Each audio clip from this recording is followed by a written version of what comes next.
What's up, you guys? This is Buster, and if you're the proud owner of a CrossBreed hybrid holster, you might want to perform the occasional maintenance to make sure that you're keeping your investment looking its very best, and there's nothing quite like broken in gun leather. I wanted to share with you today 3 different options for taking care of the most common things you're going to run into when taking care of your CrossBreed holster. I'd also like to go over some of the most common products that are going to give you the best result with the most minimal effort.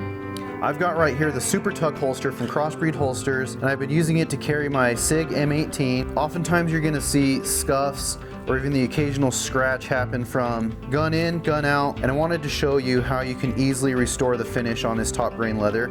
So the first thing we're gonna look at is we're gonna look at the deeper scratches. I like to use a little bit of water on some of the deeper scratches, and as I work the water into the surface of the leather, it's going to help that leather to start to swell. And once you get the leather to swell a little bit, the leather is actually really good at healing itself. And I'm just using my finger to kind of burnish and polish and smooth out the edges of the leather, and you'll feel it get smooth too.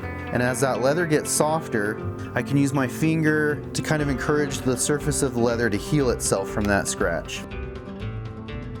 So the next thing you're going to want is something that's kind of hard. Maybe I've got a chunk of an antler right here that's going to work really well. I use this to burnish leather things all the time.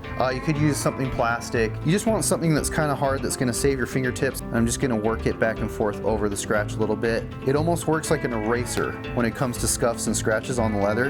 And you can see that scratch basically start to disappear. After you've used water on top grain leather like this, you're going to want to let the leather dry out a good amount before the next step. You're also going to notice that the second it starts to get wet, it starts to get really soft too. Just be sure that it dries in the shape that you want it to be in when you're done. I want to restore the condition of the leather a little bit. One product I really like to use for this purpose is just good old saddle soap. Add a little water to the surface of the soap, and you just use the cloth to create a little bit of lather on top of the soap, and you apply it right to the holster, and you can apply this anywhere. Move the clips out of the way. Saddle soap is going to help to remove surface dirt. It's going to clean and condition with a little bit of polish included. I want to show you some of the oil-based products that you can use to put that finish back on the holster just how you like it. The beautiful thing about CrossBreed holsters, they will include a bottle of this saddle oil that you can use to restore the finish on the holster, but also to impart some of that pigment back into the leather. And I'm just going to use this wool dauber to apply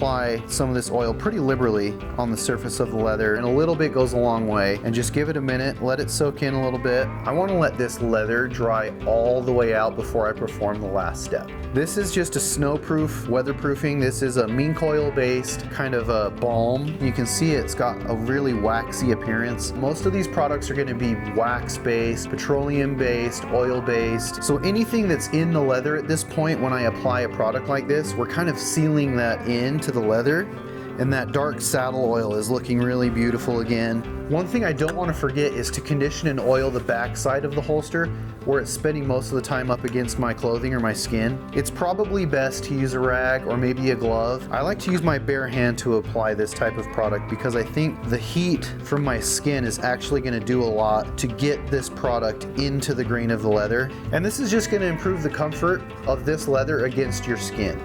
Mink oil is great for leather conditioning and protecting, and it's also going to help weatherproof the leather if your holster is going to encounter some of the elements or be out in the weather from time to time. And then of course any extra product I work into these edges, especially the ones that are going to come in contact with my clothing or my skin. Once I'm about done cleaning, conditioning, and protecting the leather on this holster, it just feels amazing. As you can see, it looks pretty much good as new. There's no trace of those scuffs or scratches anymore on the surface of the leather. Some parts of the pistol are going to create a bit of an imprint on the leather, and I'm fine with that. With just a few simple products and a couple minutes of work, my holster is looking good as new. The leather's looking beautiful. It feels amazing. I feel like this thing's ready for the next few months of Utah weather.